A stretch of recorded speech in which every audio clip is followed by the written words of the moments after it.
Hello students, good morning to all of you. तो आइए आज हम 10th का क्लास स्टार्ट करते हैं।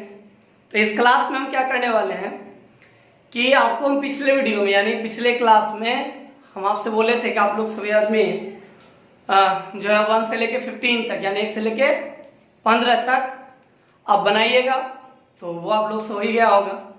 आज हम आगे बढ़ते हैं और आज आपको जो सवाल सॉल्व करना है वो है 16 से लेकर के आप 23 तक यानी 16 से लेकर के 23 तक ये आप लोगों का वर्क होगा आज का। तो प्रॉब्लम क्या है? तो प्रॉब्लम भिन्न का है यानी फ्रैक्शन। तो भिन्न के बारे में आप सभी को पता है कि भिन्न में जो है वो हम क्या मानते हैं, अंश और हर। यानी भिन्न में जो है वो हम अंश लेते हैं और हर लेते हैं। यानी भिन्न का इंग्लिश होता है फ्रैक्शन, अंश का न्यूमरेटर और हर का डिनोमिनेटर। तो ध्यान दीजिएगा, आपको इसी पे आज सवाल लेके चलना है। कभी भी भिन्न आपसे चर्चा करें, जैसे ही सवाल में भिन्न देखिए यानी फ्रैक्शन देखिए, आपको क्या करना है, दो चीज कंसीडर कर लेना है यानी दो चीज आपको मानना है। एक आप अंश मानिएगा, दूसरा आप हर मानिएगा। ऐसा ही सवाल हम लोग बनाए थे, वो था दो चर वाले रैखिक समीकरण। वहां क्या करते थे हम, तो दो चर मानते थे, एक को मानते थे x, दूसरे को मानते थे y। यानी अंश को अगर x मानेंगे तो हर को y मान लेते हैं, और अगर अंश को y मानेंगे तो हर को x मान लेंगे। यूं भी कुछ भी जो आपकी मर्जी हो, हम लोग अलग अलग वेरिएबल मान के बनाते थे। यहाँ पे भी हम सवाल को दो वेरिएबल से बना सकते हैं और एक वेरिएबल से भी बना सकते हैं। जैसे मर्जी आपकी, आप वैसे बनाओ। हम आपको एक सवाल दोनों ढंग से बना के दिखाएंगे, फिर आप अपने मन से जो आपको अच्छा लगेगा आप उसको चूज कर लीजिए। तो चलिए आज का पहला सवाल हम स्टार्ट करते हैं, ठीक है। देखिए पहला सवाल क्या है, ध्यान दीजिएगा। किसी भिन्न का अंश हर से एक अधिक है।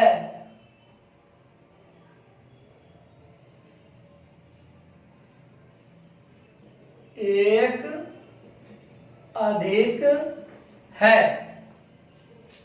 यदि भिन्न और यदि भिन्न से इसका व्युत्क्रम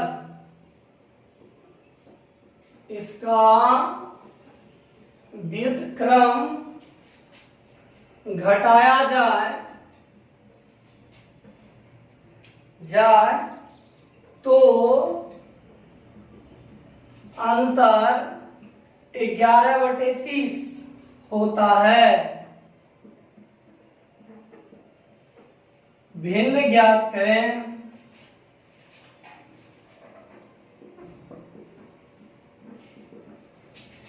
यही सवाल है मेरा, देख लीजिएगा कि किसी भिन्न का अंश हर से एक अधिक है यदि भिन्न से इसका व्युत्क्रम घटाया जाए तो अंतर 11/30 होता है। तो भिन्न ज्ञात करें। तो इसको हम क्या करते हैं, सबसे पहले हम आपको इसको बताते हैं दो वेरिएबल से, फिर आपको बताएंगे एक वेरिएबल से। पहले आप दो वेरिएबल से देख लीजिए। आइए सॉल्यूशन। क्या बोले, भिन्न है। जैसे भिन्न है तो भिन्न में अंश भी होगा और हर भी होगा। मान लीजिए इसको कि माना कि भिन्न का अंश x एवं हर y।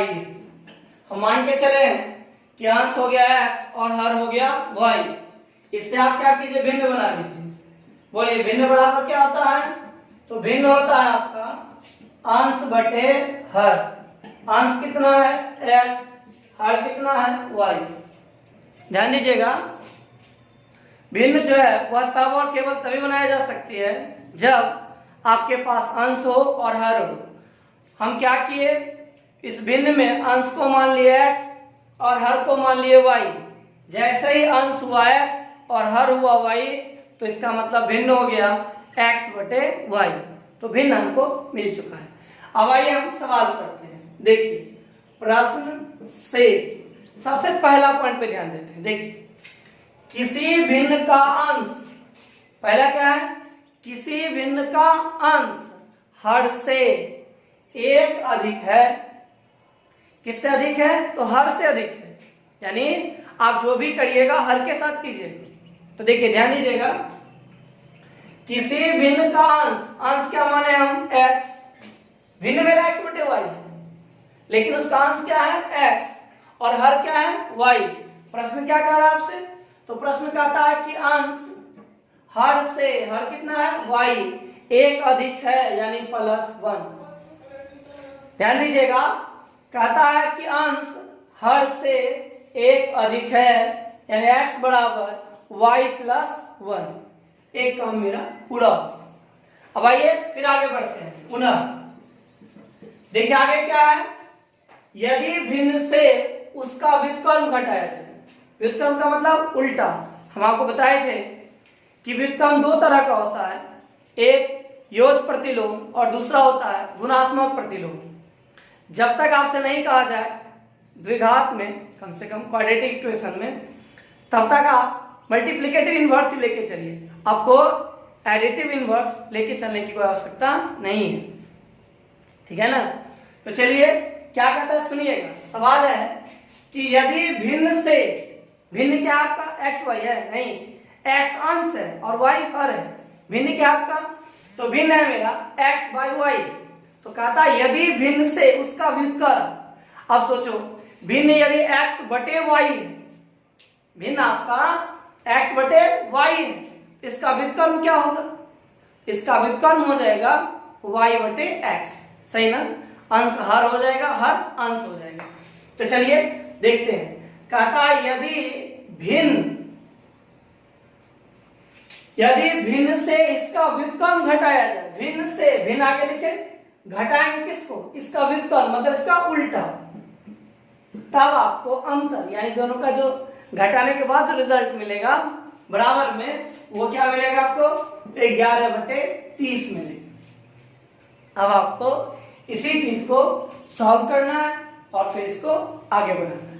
तो चलिए बढ़ाते हैं हम। देखिए और अब एक काम करते हैं, x का वैल्यू हम सब्स्टिट्यूट कर देते हैं। देखिए x इक्वल टू क्या, y + 1। इसमें जहां जहां x है वहां वहां हम y + 1 रख देते हैं। तो देखिए x है तो y + 1 by y minus y, x की जगह फिर क्या, तो y + 1 इज इक्वल टू 11/30। अब हम क्या करेंगे, इस पूरे सिस्टम को सॉल्व करेंगे और सॉल्व करने के बाद हमें किसका वैल्यू मिलेगा, तो y का मिलेगा। और जैसे y मिलेगा फिर हम क्या करेंगे, उससे उसको आगे बढ़ाएंगे और फिर उससे x का वैल्यू निकालेंगे। आइए हम इसको सॉल्व कर दें पहले।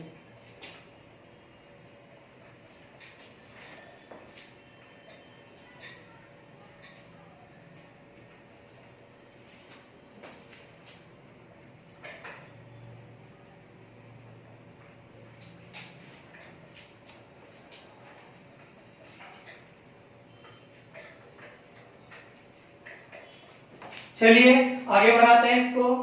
देखिए y × y + 1। अब क्या कीजिएगा, जैसे एलसीएम में y से डिवाइड कीजिएगा, क्या मिलेगा आपको, तो y + 1, y + 1 पर मल्टीप्लाई हो जाएगा। तो कर दीजिए, तो y + 1 × y + 1। फिर यहाँ माइनस है तो क्या देंगे, माइनस। फिर एलसीएम में डिवाइड करेंगे किससे, तो y + 1 से। y + 1 कैंसिल हो जाएगा, बचेगा कितना आपके पास, y। जो बचा उसको क्या करते हैं आप, अंश के साथ गुना करते हैं। तो कर दीजिए, तो y × y is equal to 11/30 और y + 1 whole square minus y स्क्वायर, y square plus y is equal to 11/30। अब आप फॉर्मूला अप्लाई कीजिए। यहाँ कौन सा फॉर्मूला लगेगा, तो a + b का होल स्क्वायर। अब जरा सोचिए, a + b के होल स्क्वायर का फॉर्मूला क्या होता है, उसका फॉर्मूला होता है a² + 2ab plus B square. हम लोग इसी को अप्लाई करते हैं। तो देखिए यहां हो गया y का square plus 2 into y into 1 plus 1 square minus y square by y square plus y 11/30। अब क्या करना है, इसको आगे बढ़ा के सॉल्व करना है। तो कीजिए y square plus 2y plus 1 minus y square by y square plus y 11/30। फिर इसको हम आगे बढ़ाते हैं। देखिए y स्क्वायर कैंसिल हो जाएगा और 2y plus 1 y square plus y is equal to 11/30।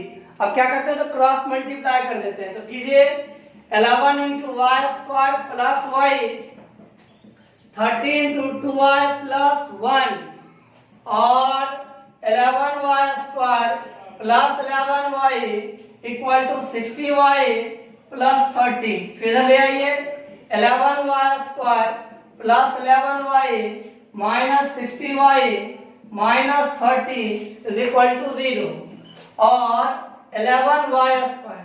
अब जरा 60 में 11 सब्ट्रैक्ट कीजिए, कितना 49। तो 49y minus 30 is equal to 0। अब क्या करना है आपको, तो उससे सॉल्व करके वैल्यू निकालना है किसका, तो y का। अब जरा आप देखो फैक्टर कैसे बनाइएगा। तो लाना है कितना हमको, तो 49 ना, 11 5 55 में अगर हम 6 घटा दें, 55 में अगर 6 घटाएं तो क्या होगा, 49 हो जाएगा। तो चलिए फैक्टर मिल गया हमको। अब इसको हम बढ़ाते हैं आगे और देखते हैं सॉल्यूशन कैसे निकालेंगे। देखिए और 11y स्क्वायर माइनस 55y और प्लस 6y। क्यों प्लस, ध्यान दीजिएगा 55 माइनस में है, आपको 49 चाहिए तो आपको घटाना होगा। तो अगर एक का साइन प्लस तो दूसरे का माइनस और एक का माइनस तो दूसरे का प्लस। तो यहां से हम इसको प्लस किए, फिर माइनस 30 इज इक्वल टू 0। अब आप देखिए दोनों में कॉमन क्या है, तो 11y पहला पेयर जो है मेरा उसमें क्या कॉमन है, 11y निकाल लीजिए तो बचा y माइनस 5। यहाँ दोनों में जो कॉमन है वो क्या है, तो प्लस 6 निकाल लीजिए इसको, तो y माइनस 5 इक्वल्स टू 0 और y minus 5 into 11y plus 6 is equal to 0। अब यहां से क्या करेंगे हम, तो इसको आगे बढ़ाएंगे और फिर जैसा होगा उसको लेके हम बढ़ेंगे। तो चलिए देखते हैं क्या होगा। तो फर्स्ट पार्ट लेते हैं इसका, तो either y minus 5 equals to 0 और y इज इक्वल टू 5। यानी जब हम पहला पॉइंट को लेके चले तो उससे हमें y का मान 5 मिला। अब क्या करेंगे हम, तो इस वैल्यू से हम x का वैल्यू निकाल लेंगे। तो बताइए x क्या था आपका, तो x था आपका y प्लस 1। अब y का वैल्यू 5 प्लस 1 यानी 6। अब यहां से बढ़ के आपको फ्रैक्शन देखना है, यानी भिन्न निकाल लीजिए। तो भिन्न क्या था मेरा, तो भिन्न हम लोग माने थे x बटे y यानी 6/5। तो पहला ये था जब हम y माइनस 5 लेके चले तब। अब हम आगे बढ़ेंगे और उसका दूसरा वैल्यू लेके चलेंगे, देखिए क्या मिलता है हमको, उसी के हिसाब से हम लोग आगे बढ़ेंगे। तो अब हमारा दूसरा जो पॉइंट है वह है, देखिएगा, तो और y इज इक्वल टू आपका और दूसरा है 11y प्लस 6 इक्वल्स टू 0 और y is equal to minus 6/11। अब इससे हम x का वैल्यू निकालते हैं, y plus 1 minus 6/11 plus 1 11 minus 6 plus 11 5/11। ठीक है, फिर इससे भिन्न निकालिए। तो भिन्न होता है आपका x बटे y, x कितना, तो 5/11 और आपका y कितना है, तो y है आपका माइनस 6/11। अब हम क्या करते हैं इसको, तो यहां से हम आगे बढ़ाते हैं और तब हमें मिलेगा वो, देखिए 11 तो कैंसिल हो जाएगा, 5/-6। ठीक है, लेकिन ध्यान दीजिएगा इसमें देखिए हर जो है वह अंश से ज्यादा है, देखिए यहाँ पर अंश है 6 और हर है 5, यानी यहाँ पे पहला कंडीशन फुलफिल होता है। लेकिन यहाँ देखिए तो क्या है, उल्टा है। यहाँ अंश हर से बहुत ज्यादा है। अगर आप इसको आगे बढ़ाइएगा और लिखिएगा -5/6, तब तो और उल्टा हो जाएगा। अब हर हो जाएगा छोटा और अंश हो जाएगा बड़ा, यानी दूसरे कंडीशन में जब हम दूसरा लेके चलते हैं तो क्या देखते हैं कि इक्वेशन का जो कंडीशन था वो फुलफिल नहीं होता है, यानी पहला शर्त संतुष्ट नहीं होता है। इसीलिए हम इसको लेके नहीं चलेंगे और तब यह लिखेंगे यह संभव नहीं है। यानी इस प्रॉब्लम में हम यह देखते हैं कि 11 का y का एक वैल्यू कौन सा -6/11 वह कंडीशन को फुलफिल नहीं करता है, यानी यह जो है ना इक्वेशन के कंडीशन को सेटिस्फाई नहीं करता है। इसलिए हम इसको छोड़ देते हैं और तब मेरा फाइनल आंसर हो जाता है कितना भिन्न, तो वह होता है 6/5। तो ये प्रॉब्लम को हम एक तरीका से बना के आपको दिखाया, यानी इसमें क्या किया हम, तो डबल वेरिएबल लेके चले, एक x माने और एक y माने। अब हम आपको जो सवाल बताएंगे उसमें आपको क्या करना है कि एक वेरिएबल से बनाना है प्रॉब्लम को, डबल वेरिएबल में नहीं जाना है, एक वेरिएबल में रहना है। तो कैसे बनाइएगा आइए वो देखते हैं। तो चलिए हम इस सवाल को फिर से लिखते हैं, ध्यान दीजिएगा।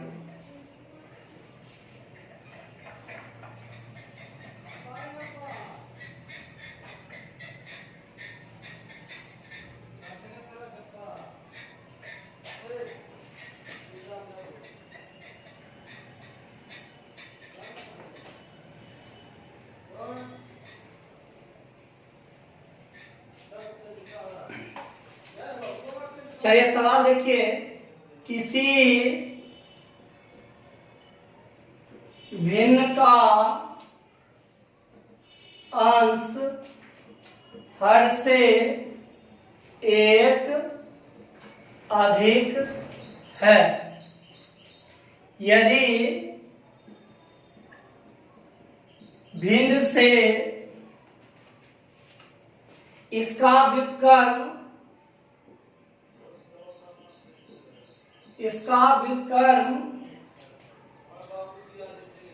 घटाया जाए तो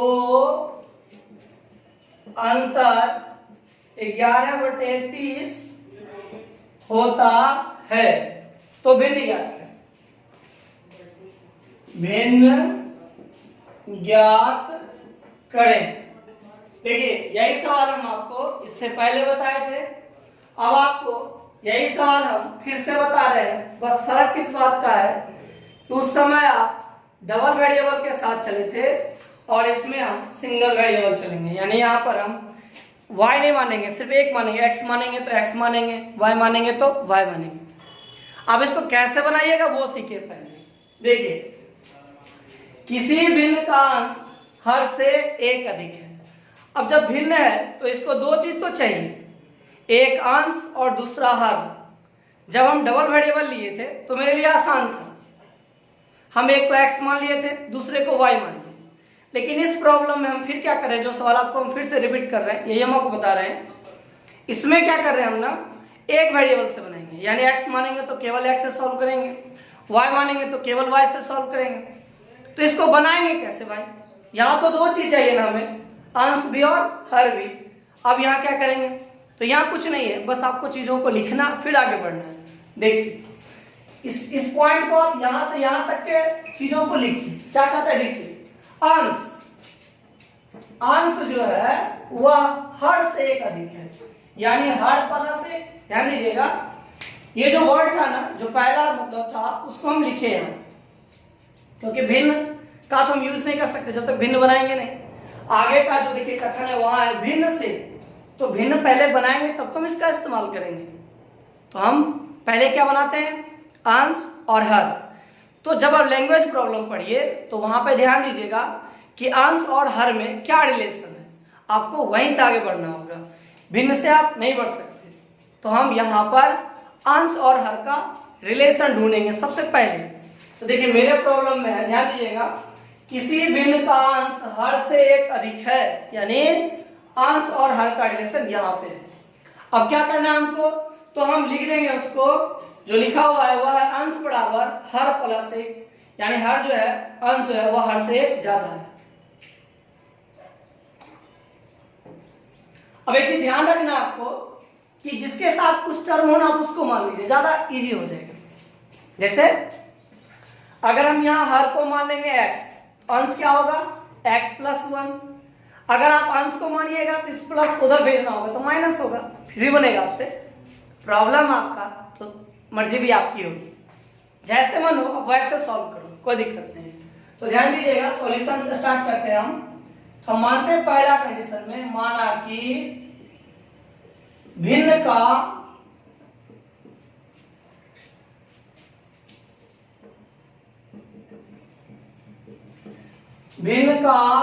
हर x है, मान लिया हम।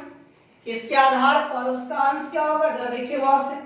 अगर आप हर के जगह x बिठाइएगा, ठीक है, हर हटा के रख दिया हम x, तो अंश क्या हो जाएगा x प्लस 1, तो अंश हो गया आपका कितना x प्लस 1। अब सपोज करो आप ये नहीं करते, आपका जो कंडीशन था वह था अंश इक्वल्स टू हर प्लस 1, आप अंश को मान लेते x, तो यहाँ हर होता हर प्लस 1 और इससे x माइनस 1 बराबर हर।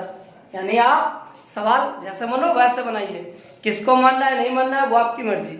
तो यहां तक तो हम इसको ले आए, यानी हम पहला कंडीशन डन, यानी हमको यहां से हर भी पता चल गया और अंश भी पता चल गया। अब हम क्या करेंगे, तो यहां से भिन्न बनाएंगे, बनाइए भिन्न। अब देखिए भिन्न क्या होगा, तो भिन्न बराबर होता है अंश बटे हर। अंश कितना है मेरा x प्लस 1, हर क्या है वह x। अब आप आगे बढ़िए, देखिए क्या कहता है, यदि भिन्न से इसका व्युत्क्रम घटाया जाए, किससे, भिन्न से। भिन्न क्या आपका, तो भिन्न है x प्लस 1 बाई x। भिन्न क्या है x प्लस 1 बाई x, ये आपका भिन्न हुआ। इससे क्या करना आपको, तो हटाना है, किसको, घटाना है, हटाना नहीं घटाना है। किसको घटाइएगा, तो इसका व्युत्क्रम घटाइएगा, व्युत्क्रम का मतलब उल्टा। तो x प्लस 1 बाय x का उल्टा क्या होगा, तो x बाय x प्लस 1। तो चलिए इसको लिखते हैं हम, देखिए x plus 1 by x minus x by x plus 1, और रिजल्ट कितना मिलता है 11 बाय 30। अब आप इसको यहां से सॉल्व कर लीजिए, जैसे हम लोग अभी जस्ट किए थे y के फॉर्म में। तो x इंटू x प्लस 1, यहाँ x प्लस 1 होल स्क्वायर, यहाँ x स्क्वायर 11 बाय 30 और x square plus 2x plus 1 minus x square plus x 11 by 30, x square cancel, 2x plus 1 x square plus x 11 by 30। अब इसको आगे बढ़ा solve कीजिए।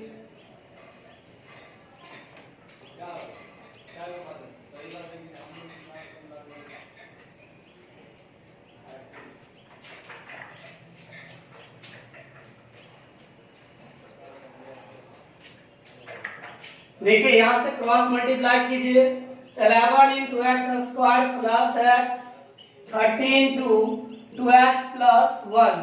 Solve कीजिए इसको, 11x square 11x 60x plus 30, transfer कीजिए इधर, 11x square plus 11x minus 60x minus 30 is equal to 0। 11x square minus 49x minus 30 equals to 0 और 11x square minus 55x plus 6x minus 30 equal to 0। अब common ले लीजिए direct, तो 11x x minus 5 plus 6 x minus 5 equals to 0 और x minus 5 into 11x plus 6 is equal to 0। अब यहां से क्या करना आपको, तो सबको अलग अलग कर लीजिए। देखिए पहला हो गया either x minus 5 equal to 0, इससे x का वैल्यू कितना हुआ, तो आपका 5 हो गया, यानी हर हो गया x यानी 5। अंश क्या है, तो अंश है x प्लस 5 यानी 5 प्लस 1 यानी 6। इससे भिन्न क्या हो गया? तो भिन्न हो गया आपका अंश बटे हर यानी 6/5। तो एक पार्ट हुआ, इसमें देख लीजिए अंश जो है वो हर से अधिक है। अब हम फिर आगे बढ़ते हैं और इसका दूसरा हिस्सा देखते हैं।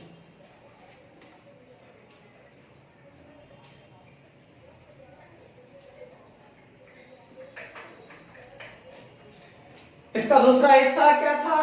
तो either 11x plus 6 equals to 0, जिसके कारण x इक्वल टू माइनस 6/11। ठीक है, अब यहां से हर हो गया आपका कितना? तो माइनस 6/11। अब अंश निकालिए, अंश क्या होता है? अंश था x plus 1 minus 6 plus 1 plus यहाँ से 11 माइनस 6 प्लस 11 और यहाँ से हो गया 5/11। देखिए दोनों में बहुत अंतर है, तो इसीलिए यह संभव नहीं है। एक होना चाहिए ज्यादा ना, यह संभव नहीं है। तो ध्यान रखिएगा, आप लोगों को टोटल सवाल सॉल्व करना है कितना तक? तो 16 से लेकर के 23 तक आप सभी उसको देखिएगा। फिर हम आपको अगले क्लास में उसके कुछ प्रॉब्लम जो आपसे नहीं सॉल्व होगा वो बताएंगे और फिर हम आगे बढ़ेंगे। तो आज के क्लास में बस इतना ही, फिर हम कल मिलते हैं।